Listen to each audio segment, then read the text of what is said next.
He gave her a room and job out of pity, then caught himself waiting at the window for her to come home. New Mexico Territory, 1872. The breeze in these parts never truly settled. It swept over the flatlands like a lingering recollection, uneasy, ancient, and laden with spirits. Samuel Hayes positioned himself by the pane of his homestead, limbs crossed at his spine, gaze fixed on the barren expanse extending past the barriers. The twilight glow tinted all in hues of amber and cinder, yet it offered no comfort. Within the dwelling, quietude had embedded itself, the sort that reverberated from the surfaces, amplifying footfalls beyond their natural volume. It was the quiet of mourning of an existence undone. 3 years prior, cholera swept in like a harvesting blade. It claimed his spouse initially, followed swiftly by his young child. He laid them to rest under the cottonwood trees beside the stream, and a piece of his soul had been entombed alongside. Since then, Samuel had spoken only when required. The cattle still grazed, the ranch still ran. But the man who once laughed, danced, and cradled his child by the fire had vanished. In his place stood a man made of hard lines and long silences. That evening he stepped onto the porch. The sun hung low, shadows stretching like long fingers across the ground. Then he saw them, 2 figures walking up the trail. Slow, cautious, a woman and a child. She wore a faded dress, patched but clean. Her long black hair was tied back in a tight braid. The boy beside her couldn't have been more than 3. He held her hand tightly, eyes scanning everything with quiet, heavy caution. They stopped at the foot of the porch. The woman raised her chin and spoke. "My name is Ahana. This is my son, Kota. We are looking for work and a place to sleep." Her voice was soft but steady. Samuel said nothing at first. He studied them. Navajo. He knew what that meant around here, what the other ranch hands would think, what the town would whisper. "You expecting charity?" he asked. "No," Ahana said. "I can cook. I can clean. I can work hard. I don't ask for what I haven't earned." The boy peeked out from behind her skirt, eyes wide and quiet. There was a look in them that Samuel recognized all too well, loss beyond years. His daughter had looked at him that way once, small and scared. When the fever was rising, he looked away. Something clenched behind his ribs. "There's a room behind the kitchen," he said. "It's small. Floor cacks, stove leaks, smoke." Ayana nodded. "That's fine. You can work mornings, dishes, laundry, keep the boy quiet." "I will," she said simply. He stepped back, let them in. The door creaked shut behind them. For a long time, Samuel remained on the porch, eyes still on the horizon. He told himself it was pity, that was all. A wealthy man could afford to offer shelter for a few days. It meant nothing more. But that night, as the fire in the hearth burned low, the silence in the house felt different. It was not broken. Not yet. But it had shifted. Later, in the dim hallway, he passed their room.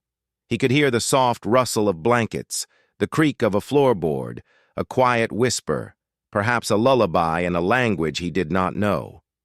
He paused, his hand brushing the wood of the wall, then moved on. Before sleep took him, he stood at the window once more, but this time he was not watching the land. He was listening, for what he could not say. Maybe it was the faint breath of a child safe at last. Maybe it was the soft steps of a woman finding rest. Maybe it was the sound of something returning, something he thought had died beneath the cottonwoods. If that feeling stirred something in you too, something quiet but real, tap the hype button. It helps keep these stories alive, just like Samuel waiting at the window, wondering what might come next. The next morning, sunlight poured across the floorboards of the ranch house in long, dusty stripes. Somewhere outside, a rooster called and the cattle loaded in the distance. The day began like any other, except now the house was no longer silent. From the kitchen came the soft clatter of pans, the low hum of a woman's voice singing in a tongue Samuel did not recognize. He stood at the top of the staircase listening, not moving, just listening. Anna worked with quiet precision. Her movements were efficient but never rushed. The firewood was chopped and placed neatly beside the stove. The bread was kneaded and rising by sunrise. The floors swept clean before any of the ranch hands stirred. She said little, only what was necessary. She wore the same faded dress from the day before, her braids still tightly bound, her eyes focused but gentle.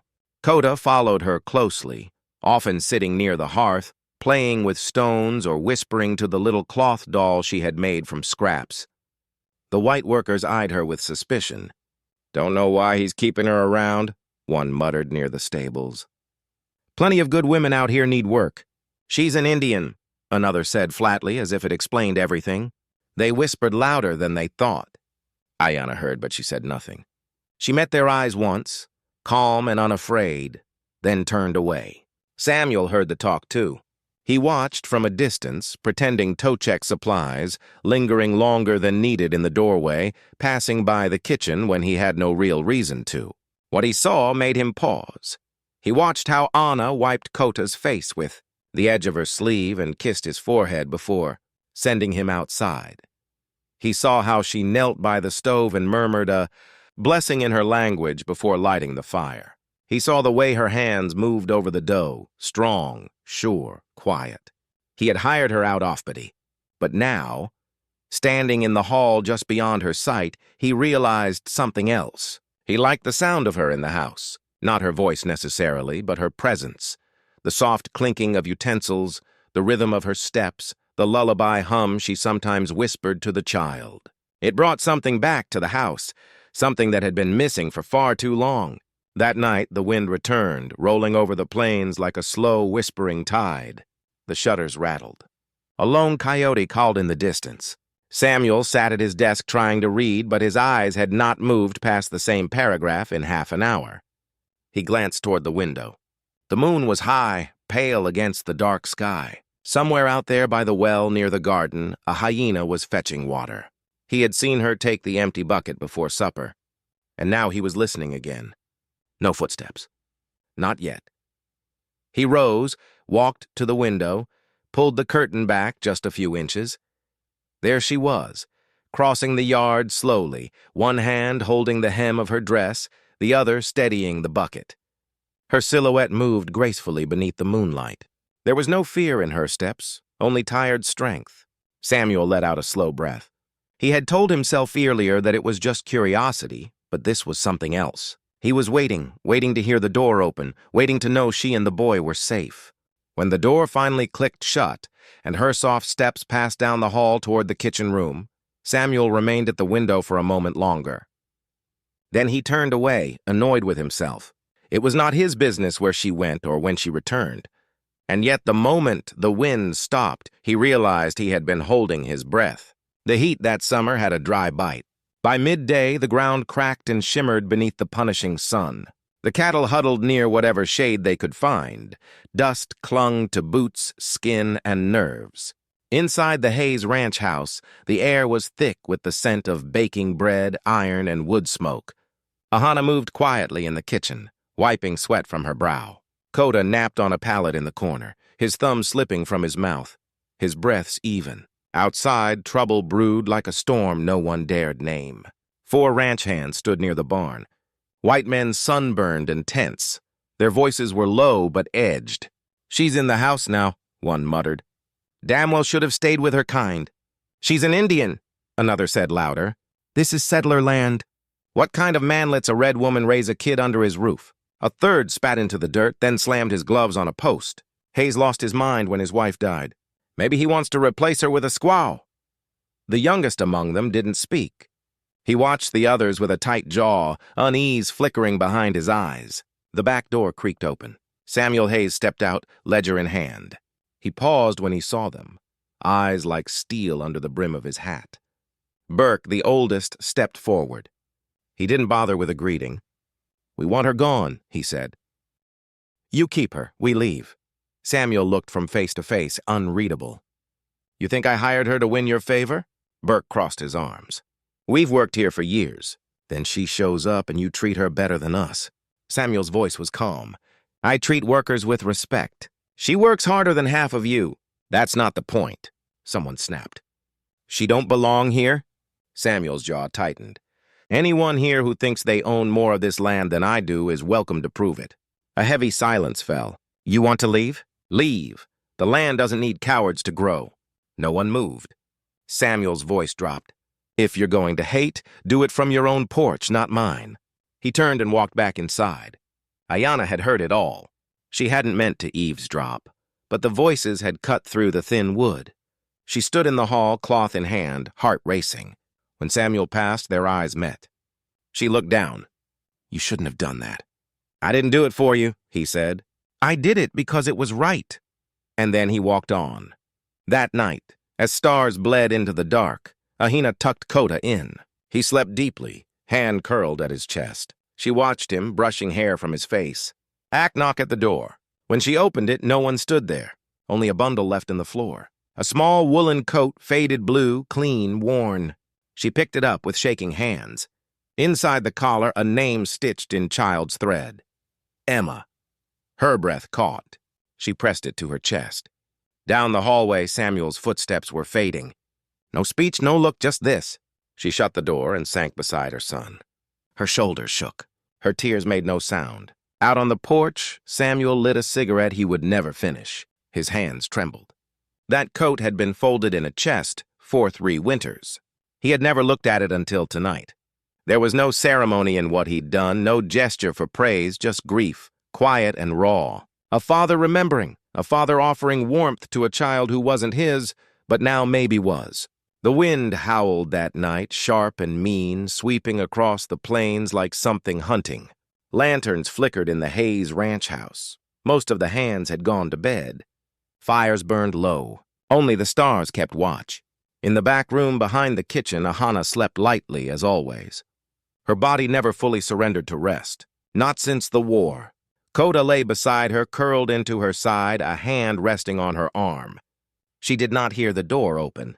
3 shadows crept through the corridor, boots soft on wood, breath held like thieves. One reached the door. Another raised a burlap sack. In seconds, the boy was gone. The door shut without a sound. Samuel woke as if something inside him had screamed. He did not know why. He rose, grabbed the rifle by the door, instinct moving faster than thought.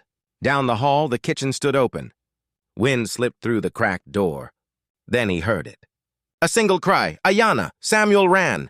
She stood in the kitchen barefoot, eyes wide. "He's gone," she gasped. "Kota, he is gone." Samuel threw open the door and scanned the dark. Faint hoof prints in the dust, leading south. 3 horses fast. Without a word, he ran to the stables. He saddled his mare, strapped the rifle to his side, heart pounding like thunder. Then he rode. The moon was high and cruel, casting the land in silver and black. Samuel followed the trail, scuffs in the dirt, snapped branches, boot prints over rock. The tracks led to the dry riverbed, then into the shallow canyon. They were heading for Fort Clay. If they gave the boy to the marshal, he'd be gone before dawn. Classified, transported, erased. Not while Samuel Hayes drew breath. Up ahead, torchlight flickered between the rocks. Head is mounted, tied the reins, and moved through the dark like a ghost. He found them near the bend, 3 men, ranch hands he had once fed.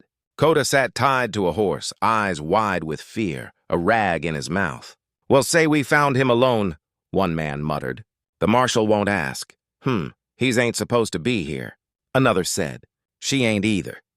"This is right." Then click! Samuel stepped from the shadows, rifle raised, voice like ice. "Untie the boy!" The men froze. "You don't want to do this, Mr. Hayes," one said. "You think this ends well for you?" Samuel took another step. "It ends with the boy in my arms, or with all 3 of you bleeding." No one moved. Samuel fired. The bullet struck the dirt near the man's boot. Kota whimpered. I said, "Untie the boy." The youngest, Tommy, trembling, reached up and cut the rope. Kota slid into Samuel's arms. Samuel lowered the rifle, turned, and walked away. The men did not follow. The ride back was slow. Kota clung to him, small hands gripping his coat. He didn't speak, didn't cry, just buried his face into Samuel's chest and held on. By the time they reached the ranch, dawn touched the sky. Ayana stood barefoot outside, her face stricken. When she saw them, her son in Samuel's arms, she broke. She ran forward, took Kota, and dropped to her knees. The boy clung to her, finally sobbing. Samuel stood still, breathless, hands still trembling. Ahana looked up at him, tears streaking her cheeks. She no longer saw the quiet man who had once offered her a room. She saw the man who had fought for her child. Later, after Kota was asleep, Egg and Ahana sat beside him, holding his hand. But Samuel stayed long after she left. He sat in the chair by the bed, hat in hand, eyes distant. He watched the boy's chest rise and fall. Kota murmured in his sleep and turned toward him. Small fingers reached across the blanket. They found Samuel's hand. Head didn't pull away. He leaned back, closed his eyes, and remembered. He remembered the night his daughter had burned with fever, how he had stayed beside her just like this, praying for morning. She never saw it. But this child, this one, had come home. The ranch was quiet that night. Too quiet. Even the wind seemed to tread softly, as if it too understood what had nearly been lost. Inside the house, the fire crackled low in the hearth. Shadows danced on the wooden walls. Kota was asleep in his bed, safe at last. And for the first time in days, Ahiana was not hovering. Her hands were still, her heart not.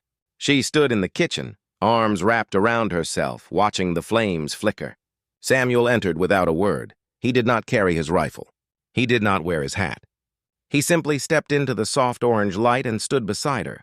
Neither spoke. For a while, silence filled the space between them, heavy but not empty. He reached for the kettle, poured 2 mugs of coffee, handed one to her. Their fingers brushed. She hesitated, then accepted it. "Is he all right?" Samuel asked quietly. "He sleeps deep now," she said. "He has not done that in a long time." Samuel nodded. "He is brave." Ayana looked into the fire. "He is all I have." Samuel sat down on the edge of the hearth, letting the heat warm his knees. "I had a daughter once." Her eyes shifted to him. "She was 5, he said. Bright, fierce, always talking. She'd sit in the barn and sing to the horses like she was queen of the plains." A soft smile tugged at the corner of his mouth, then fell. "She died in the Cholera wave. Same day as my wife." Ayana lowered her gaze. "I am sorry." He nodded once, swallowing hard. "I buried them beneath the cottonwoods. Thought about joining them more than once, but the land needed tending. The cattle did not care that I was grieving, so I kept breathing one day, then the next." She sat down beside him slowly. "My husband was a scout," she said. "For your army. He thought it would protect our people if he helped, but they never trusted him. When the fighting broke out, they shot him in the back." Said it was friendly fire. Her voice did not crack. It had grown used to the telling. "We were sent to the edge of the territory. I ran with Kota." Samuel stared into the flames. "People talk about loss like it is a single wound, like it cuts once then heals." He shook his head, but it cuts again and again. Every time you see an empty chair, every time you smell something that reminds you of them, every time someone laughs the way they used to. Ayana did not speak. She only breathed in deeply, and he noticed for the first time how steady her breathing was, like a tree that had bent, but never broken. They sat there side by side, close enough to feel each other's warmth. "I used to think," Samuel said, "that my heart died with them, that I could not feel anything again. But I was wrong." She turned toward him, their eyes met. Not as strangers, not as landowner and worker, not even as rescuer and rescued. As man and woman, as 2 hearts with matching scars. "I see the way you look at him," she said softly. "At Kota, like you remember." "I do," Samuel said, "but it is more than that now." He reached out slowly. His fingers found hers. Hadid not press, did not pull, just the barest touch. She did not pull away. For a long time they sat like that, holding hands by firelight, saying nothing more. The fire cracked and shifted. Somewhere in the house, an old board groaned. It was not a grand moment. It was not a kiss under lightning or a desperate embrace in war. It was quieter, deeper. 2 people who had spent too long surviving, remembering how it felt to simply sit and be seen. The sound came just after noon. Horses, not from the fields, but from the road. Hooves, heavy with steel and command, the kind that made even the cattle pause. Samuel stepped onto the porch as dust kicked up along the trail. 5 men rode up in formation, dressed in U.S. Army gray buhl, rifles on their backs, pistols on their hips. Their leader, a clean-shaven, sharp-eyed lieutenant, tipped his hat, Ash dismounted. "Mr. Hayes," he said. "Lieutenant Markwell, Fort Clay." Samuel said nothing, eyes scanning their saddlebags, paperwork, rope, iron cuffs. Markwell cleared his throat. "We're here on federal order. Word of a Navajo woman and child living on your land." Anna and the boy. Samuel didn't answer. We're to return them to reservation land per the Indian Appropriations Act, no exceptions. The other soldiers stayed mounted, hands resting casually on weapons. I hired her to cook, Samuel said. The boy harms no one. Not the point, Markwell replied. She's outside her boundary. You're harboring her. That puts you in legal violation. If you refuse, we may consider you obstructing justice. Samuel's jaw clenched. Then label me. Markwell blinked. I beg your pardon? You heard me. Write your report, but I won't hand over a woman and child who've done no wrong. Markwell's expression hardened. We're not asking. Then you'll have to try and take them. The soldiers tensed. A hawk cried overhead. Markwell tried again. Mr. Hayes, this isn't worth your land or your life. Samuel's voice dropped. Neither is a child. The silence stretched too long before Markwell exhaled. 2 days, then we return. Decide by then. They rode out, leaving silence behind. By sundown, the barn buzzed with unrest, some hands furious, others afraid. They'll burn this place down, one shouted. You want to die for Askew and her brat? You saw a red mess of soldiers, don't hesitate. You stand with him, another snapped. You go down with him. Samuel heard it all. He said nothing. By morning, 5 had packed up and left. The rest stayed weary, watching. The quiet on the ranch changed thicker now, like thunder waiting. Samuel went to the stables alone. He checked straps, latches, then walked to the far stall where Iz's mare stood. He pulled down a saddle and set it on the rail. From a nearby box, he lifted something wrapped in cloth, an old revolver, not his finest, but clean and ready. He strapped it into a leather holster and looped it over the saddle horn. Then he stepped back, arms crossed, staring at it. He did not know if she'd use it. He hoped she wouldn't need to, but she would not be helpless. Not again. A voice came from behind. You're preparing for war. He turned. Ayanna stood in the stall doorway. Her arms were crossed, not in defiance, but in understanding. Her gaze held pain and something deeper. I'm preparing to survive, he said. He stepped forward, ran her hand along the saddle, then the holster's cold metal. I didn't ask for this. Nar donner. They will come. He nodded. So will I. She turned to go, then paused. Her fingers touched the saddle's horn, still warm from his hand. Thank you, she said. Samuel didn't answer. He only watched as she walked away, her braid swaying gently down her back. His chest tightened. It was not pity anymore. It hadn't been for a long time. They came at dawn. The first rays of sunlight barely crested the hills when the thunder of hooves rolled across the plains. This time it was not 5 men. It was nearly 20, armed, unformed, and grim. Lieutenant Markwell led them again, but the politeness was gone from his face. Now there was only steel. Samuel stood on the front porch of his ranch house, rifle across his chest, eyes locked on the dust cloud rising in the east. Behind him, Ayanna stood at the window. Coda clutched tightly to her side. The ranch hands who had stayed gathered behind the barn, uncertain, afraid. Markwell reined in, raised his voice. Mr. Hayes, this is your final warning. Hand over the woman and child now, and no one gets hurt. Samuel stepped forward. My answer hasn't changed. The soldiers dismounted. Rifles came off shoulders. Orders were shouted. Samuel raised his voice calm but cutting. You fire on this house. You fire on civilians, a child. That's what you stand for. Markwell did not reply. He simply nodded. Then everything broke. Esseldeer fired. The crack echoed across the plains. Another shot followed, then more. Bullets tore through fence posts. Windows shattered. Dust erupted around Samuel's boots as he dove behind a wagon. From the side of the barn, 2 ranch hands, one old, one young, opened fire in return. It was chaos, sudden and deafening. Samuel crawled to the corner of the porch, fired from behind the beams. 2 soldiers dropped. Another crouched behind a trough, returning fire. Inside, Ayanna grabbed the revolver from the saddle holster Samuel had prepared. She shoved Coda into the root cellar beneath the kitchen. Do not come out until I open it, she whispered. No matter what you hear. The boy nodded, eyes wide, terrified. She kissed his forehead once, then ran. Outside, Samuel was pinned near the fence. Bullets whistled inches from his head. A soldier to his left took aim. A shot rang out. The soldier dropped. Ayanna stood at the corner of the barn, rifle in hand, breathing hard. Her braid was loose, whipping in the wind. She did not hesitate.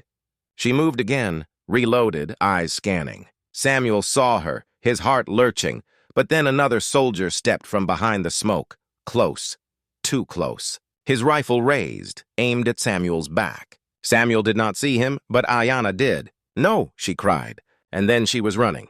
The shot cracked the air. Time slowed. Ayanna threw herself forward. The bullet struck her in the side as she crashed into Samuel, knocking him to the ground. He caught her, arms instinctively wrapping around her as she collapsed. "Blood! Too much blood!" Samuel roared. An animal sound, raw and broken. He grabbed his rifle, rose over her fallen body, and fired with a fury that silenced the field. One shot, two, three soldiers dropped. Others stumbled back. He did not stop until silence. Smoke drifted across the prairie. The soldiers, shaken and bloodied, began to retreat. Markwell called the order.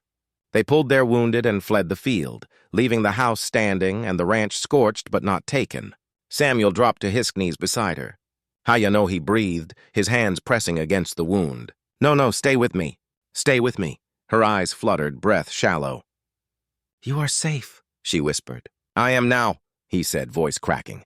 Coda's cry echoed from the cellar. Samuel turned, yelled, "Stay there," then turned back. Otto's hand reached for his face. "I was never safe until you." Her eyes drifted shut. Samuel held her close, rocking her gently. His coat was soaked in her blood. His heart thundered in his chest, not from battle, but from the terror of losing her. Not again.